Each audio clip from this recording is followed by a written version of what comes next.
Okay, so I got out for my third outing with my instructor, Andy.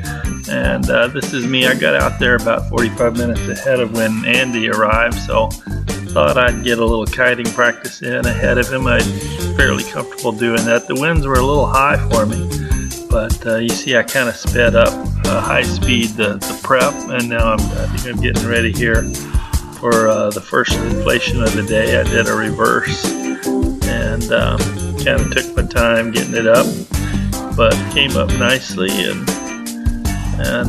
no problems. I don't know exactly what the wind was. I think it was close to 10 or so miles an hour, but that's an uneducated guess.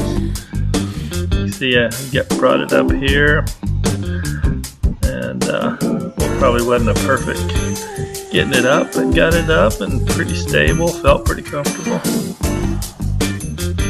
And then I got a lot of footage, so here we'll just fast forward through me walking up and down the hill and messing with it different ways.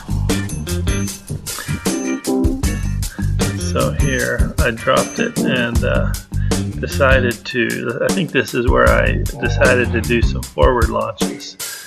Winds were a little bit high for that, but it wasn't too much and I was feeling fairly confident, so did forward launches, and then I'd walk it back up the hill and set it down.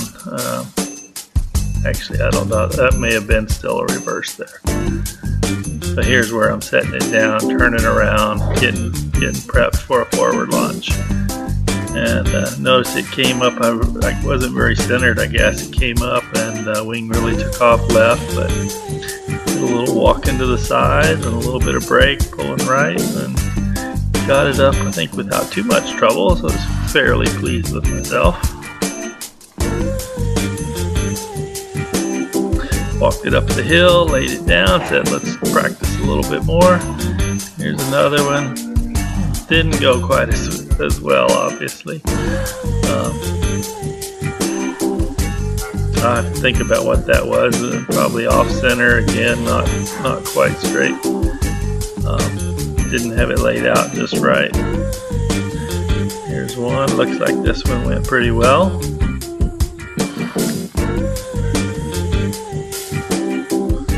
So I'm walking it down the hill, and I think I probably speed up the section here where I walk it back up the hill, lay it down, and prep for another forward takeoff test. This one again didn't start out real well, but it looks like I hung with it and got it up where I can take off and march down the hill a little bit. So all in all, not perfect, but seems like I'm getting where I need to be. Of course, I don't have the motor on at this point. Plan was to do that later once my instructor showed up. Oh, here's one where I think talking to my instructor later, the front of the wing kind of collapsed on me, or tucked under. I think maybe I had pulled my arms too far forward when I was pulling the A's. That's the idea there, probably. But plan was to do some kiting with the motor on, but rain kind of came up and got us, and so we scrapped that and went back and did some classroom